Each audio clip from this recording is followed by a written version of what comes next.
Hi, boys and girls. Today's version of Stone Soup is told by Marcia Brown,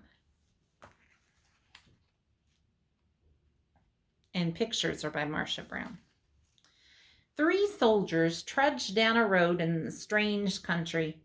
They were on their way home from the wars. Besides being tired, they were hungry. In fact, they had eaten nothing for 2 days.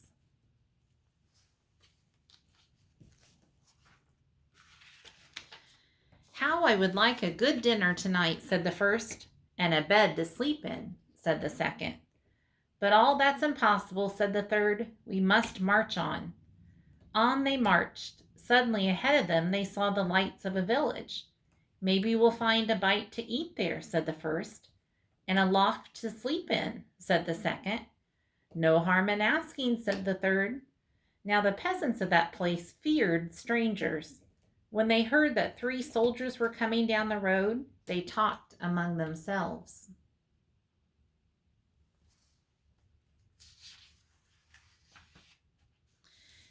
"Here come 3 soldiers. Soldiers are always hungry, but we have little enough for ourselves," and they hurried to hide their food.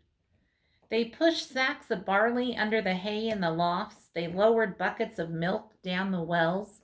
They spread old quilts over the carrot bins. They hid their cabbages and potatoes under the beds. They hung their meat in the cellars. They hid all they had to eat. Then they waited. The soldiers stopped first at the house of Paul and Francis. "Good evening to you," they said. "Could you spare a bit of food for 3 hungry soldiers?" "We have had no food ourselves for 3 days," said Paul. Francis made a sad face. "It's been a poor harvest." The 3 soldiers went to the house of Albert and Louise. "Could you spare a bit of food and have you a corner where we could sleep for the night?"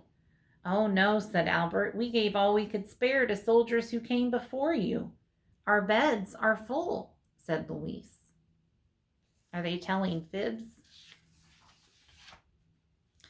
At Vincent and Marie's, the answer was the same. It had been a poor harvest, and all the grain must be kept for seed.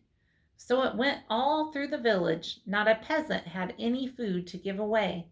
They all had good reasons. One family had used the grain for feed.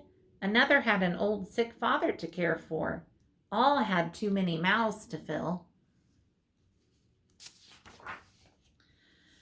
The villagers stood in the street and sighed. They looked as hungry as they could. The 3 soldiers talked together. Then the first soldier called out, "Good people." The peasants drew near. "We are 3 hungry soldiers in a strange land. We have asked you for food, and you have no food. Well then, we'll have to make stone soup." The peasants stared. Stone soup? That would be something to know about. "First, we'll need a large iron pot," the soldier said. The peasants brought the largest pot they could find. How else to cook enough? "That's none too large," said the soldiers, "but it will do. And now water to fill it and a fire to heat it."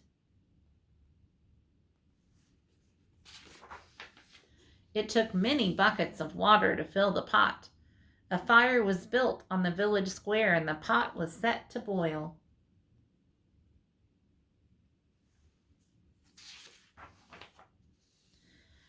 "And now, if you please, 3 round, smooth stones." Those were easy enough to find. The peasants' eyes grew round as they watched the soldiers drop the stones into the pot. "Any soup needs salt and pepper," said the soldiers as they began to stir. Children ran to fetch salt and pepper. "Stones like these generally make good soup, but oh, if there were carrots, it would be so much better." "Why, I think I have a carrot or 2, said Francois, and off she ran. She came back with her apron full of carrots from the bin beneath the red quilt.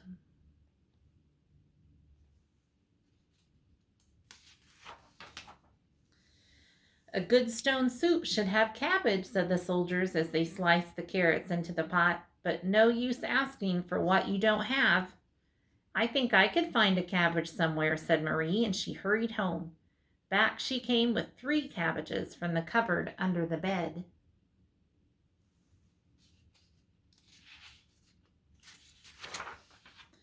If only we had a bit of beef and a few potatoes, this soup would be good enough for a rich man's table. The peasants thought that over. They remembered their potatoes and the sides of beef hanging in the cellars. They ran to fetch them, a rich man's soup, and all from a few stones. It seemed like magic.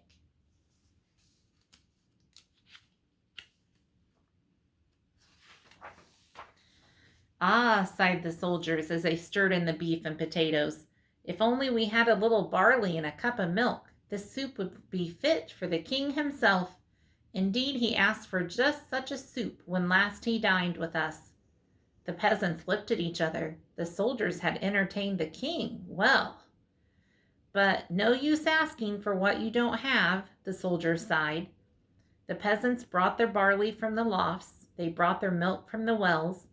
The soldiers stirred the barley and milk into the steaming broth while the peasants stared.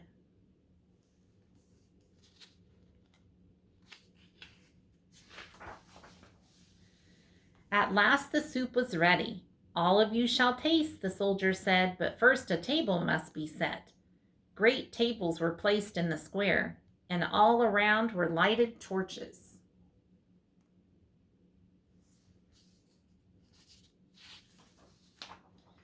Such a soup! How good it smelled! Truly fit for a king. But then the peasants asked themselves, would not such a soup require bread and a roast and cider? Soon a banquet was spread, and everyone sat down to eat. Never had there been such a feast. Never had the peasants tasted such soup, and fancy made from stones. Was it really only stones it was made out of? They ate and drank and ate and drank, and after that they danced. They danced and sang far into the night.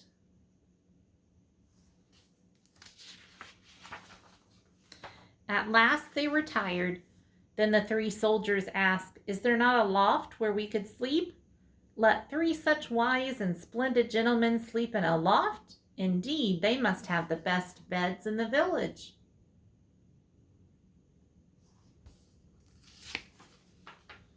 So the first soldier slept in the priest's house. The second soldier slept in the baker's house. And the third soldier slept in the mayor's house.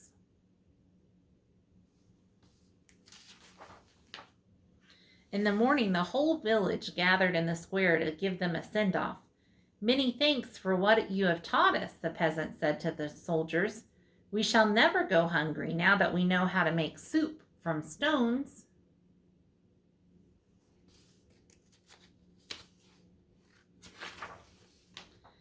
Oh, it's all a knowing how, said the soldiers, and off they went down the road.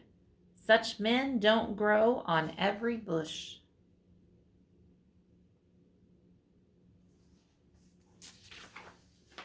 And that's the end of our stone soup story. I hope you enjoyed our folk tales this week. Have a good weekend.